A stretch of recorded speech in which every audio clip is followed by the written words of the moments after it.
Pakistani soldier is better than the Indian soldier, and therefore Pakistan is more likely to win a certain war, despite the difference in the number of army personnel India can field and also weapons and so on. Pakistan can still win it.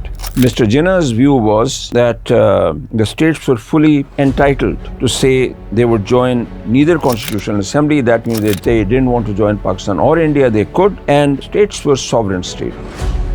It was a race for acquiring as many states as possible. In this, what happened was that Khan Qayyum Khan, who was Chief Minister of the frontier province, tribesmen, Lashkars, to fight against the Maharaja of Jammu. He was on excellent terms with the Prime Minister, who made him the Commander-in-Chief of the army later. So this is less known. One thing should be clear, that is that the what we call Azad Kashmir, this was actually won by the local people. So tribesmen did help them at places, yes. Dr. Tariq Rahman from the Beacon House National University, Lahore. This lecture is on this book of mine, Pakistan's Wars, which was published by Routledge in abroad, in London and New York. It has been reprinted here in Pakistan, here by Folio Books. Both are available. Actually, in this, if you look at this book, so the chapters 3, 4, 5, 6, 7, and 8 are on wars. The wars which Pakistan has fought with India, and lastly the war which Pakistan has fought with the Taliban, etc., or in Afghanistan. Then there are chapters 9 and 10 which are about the effects of the war upon people. Because this book is not about battles at all. This book is actually about the decisions which lead to war, Pakistani decisions that is, and it is also about the effects of wars upon people. And the sources used are, of course, interviews, something like 109 interviews, also memoirs, diaries, some fiction based upon real life experiences, but not much, documents and biographies, etc., based both from, of course, from Pakistan, of course, mostly, but also from India, as far as they were available. Interviews I could not conduct in India. I've been to Bangladesh twice. They were for writing other books, actually, language and politics in Pakistan and so on, but I did interview people. Unfortunately, most of those interviews were published, unfortunately for myself, so I referred to them not by my own name, but their name. Some did remain. Okay, so the claims are that decision-making about Pakistan's wars, it has been made by cliques.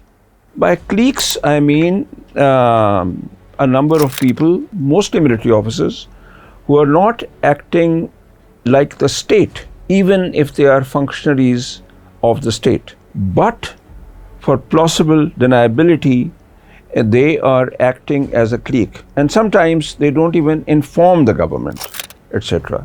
Sometimes even other military officers are against that particular decision, but later on, of course, the military owns it as a corporate body. Basically, I believe that they're risky. All wars are risky, but excessively risky because of ideological reasons.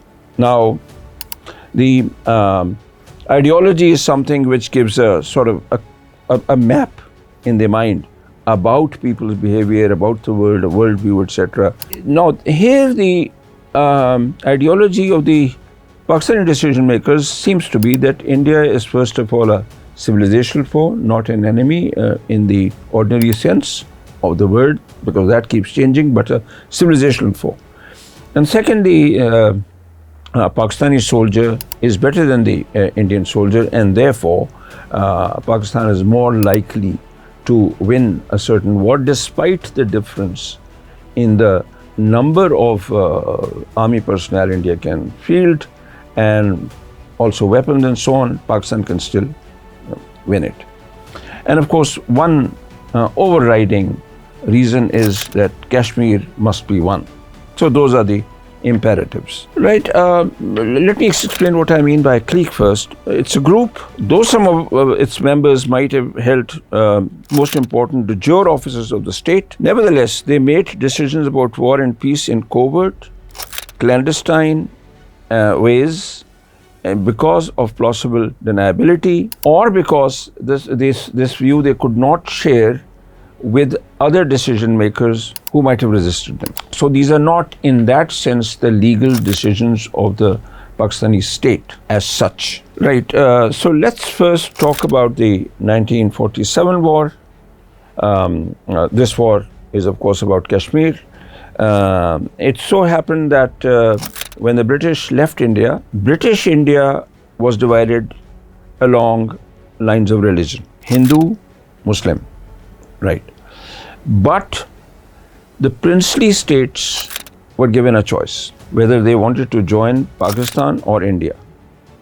Mr. Jinnah's view was that the states were fully entitled to say they would join neither constitutional assembly. That means that if they didn't want to join Pakistan or India, they could, and that states were sovereign states. They had treaties with the British. Now the British were withdrawing, the treaties stood cancelled. Pandit Nehru said that the people, ordinary people of the state, each state, have the right to decide whether they will join India or Pakistan, and not the rulers, not the princes. The British left it ambiguous. Now, of course, Kashmir and Hyderabad were big states, and both India and Pakistan wanted both Kashmir and Hyderabad. So basically, it wasn't really a principled kind of race. It was a race for acquiring as many states as possible. In this, what happened was that Khan Qayyum Khan, who was chief minister of the frontier province at that time, he was very keen on using tribesmen, lashkars, to fight against the Maharaja of Jammu and Kashmir in order to take over the state. Colonel Akbar Khan, later Major General Akbar Khan, fully agreed with this idea, and actually he has written in his book, Raiders in Kashmir, how he personally led tribesmen into Kashmir. Some people were against it. George Cunningham, for instance, who was the governor of the Northwest Frontier Province, on a meeting with Jinnah on 29 October 1947 in Lahore, he made it clear that he didn't know that it was this policy of the Prime Minister or Mr. Jinnah. And he said that, he wanted to know exactly what the policy was. He was told one thing, and then that didn't happen. Whether Mr. Jinnah wanted him to support this or not, because his orders were not clear. He also said that if this happens, if the involvement of the tribesmen is known, then it will be condemned by world opinion. Now, some ministers and Liaquat Ali Khan and Mr. Jinnah himself, although perhaps he learnt about it a bit later, knew about this, had sanctioned this. So this was the clique in this case, mostly civilian functionaries, but also some military officers. The Commander-in-Chief, General Gracie knew, but he wasn't part of it. He wasn't officially told about it.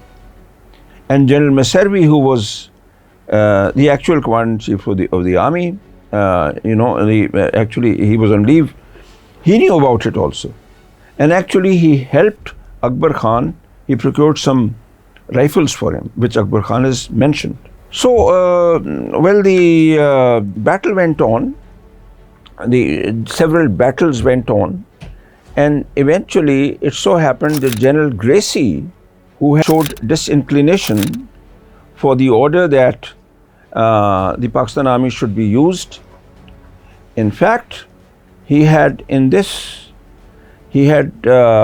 contradicted the policy of the Governor General, Mr. Jinnah, But what he did was that he went to straight away to the overall, to his overall commander, Field Marshal Sir Claude Auchinleck, and Auchinleck rushed to Lahore, and he told Mr. Jinnah that if this happens, then the British officers would stand down on both sides.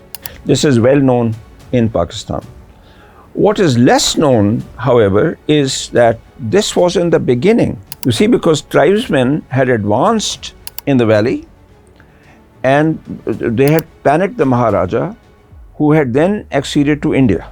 Okay, so later on, when General Gracie found it, this was in April, that the areas of Pakistan were being threatened, that the Indian army could see Jhelum, was near Jhelum, and would threaten Muzaffarabad also. General Gracie himself asked for the Pakistan army to be sent to war.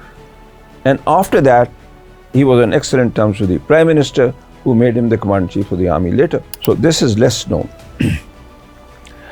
Now, one thing should be clear. That is that what we call Azad Kashmir, this was actually won by the local people. So tribesmen did help them at places, yes. But the local people rebelled against the Maharaja because the Maharaja imposed taxes and was unjust and so on. So actually, this is the people's liberation movement. On the other side, that which is at the moment administered by India, the Maharaja was not popular anywhere except Jammu, which was his home base. But there was a politician who was popular, Sheikh Abdullah. Now, what happened was that Sheikh Abdullah was in jail. The Maharaja had jailed him. Nehru then got him released, and Sheikh Abdullah became the Prime Minister of that part of Kashmir. So in a sense, the Maharaja was nowhere actually later on. It was in here in the Pakistan part of Kashmir, local people winning this part for the local people, with the will of the local people, and there Sheikh Abdullah, a popular leader, ruling. Later on, Nehru jailed him, etc., but that's a different story. At that time, this is what happened. Well, this war ended in 1949, but the results were, for the future of Pakistan, horrendous. Because some officers of the armed forces lost faith in civilian leadership. They blamed it for ending the war. Air Commodore Janjua, General Akbar Khan, and so on, a number of them. So this was bad for a civilian leadership which had to command and which then could not command, let's say, the prestige which governments have. Legally they could, but in fact, civilian governments became suspect in the eyes of armed forces officers who thought they were winning the war. Okay, as I said, the decision that a clique had ordered the tribal raid, and this decision was not examined. In fact, non-state actors were used later also. Now, one thing which is not emphasized generally is what the people suffered. I have written about it in some detail. For instance, Sheikh Abdul Karim of Muzaffarabad writes that a woman strangled her young child to death, that the sound of the crying may alert the tribesmen. That's one. Then another one says, my aunt Bua threw her baby into the water. Amardeep Singh says that in Lost Heritage. And other incidents of this kind, which one need not narrate in full.